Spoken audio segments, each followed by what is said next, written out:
So I don't know how many of you decided to build some new habits in this year 2026. So I, for one, decided to do that. And I picked up some habits that I said I was going to be consistent in. So 2 days ago, I was doing a bit of review about how far I'd gone.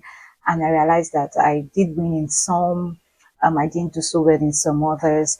And I also picked up some new strategies along the way. So that's the essence of this video, to share with you what worked, what didn't work, and some of the new things I learned that's helped me so far. So what worked was realizing that, when James Clear talked about making things really small, making the barrier to entry really small, that has really helped me. The intention was consistently having a 1 hour time, in meditation in a day. But I decided to make it as small as 5-10 minutes.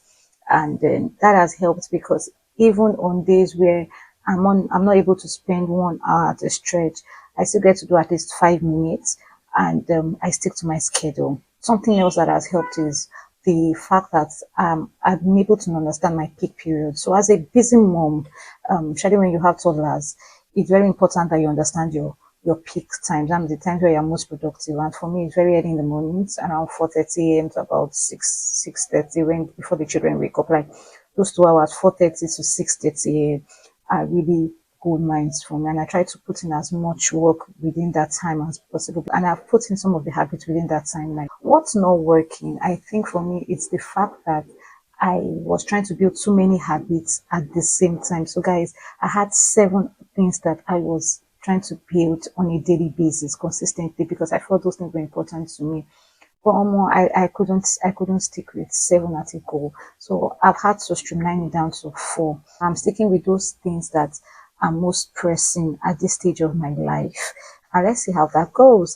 And then finally, something that I learned along the way is something that was said by Laura Vanderbeek.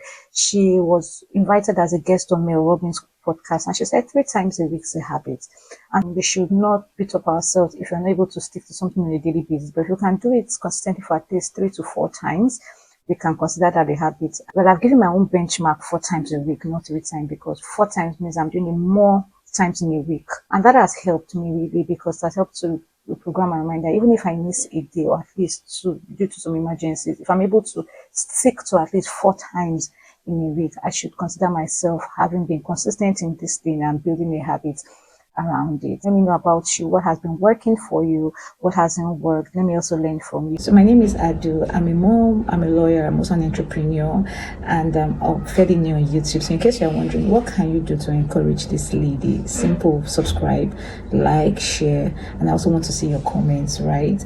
And yeah, I promise to put in a lot more content that'll be valuable to you. Thank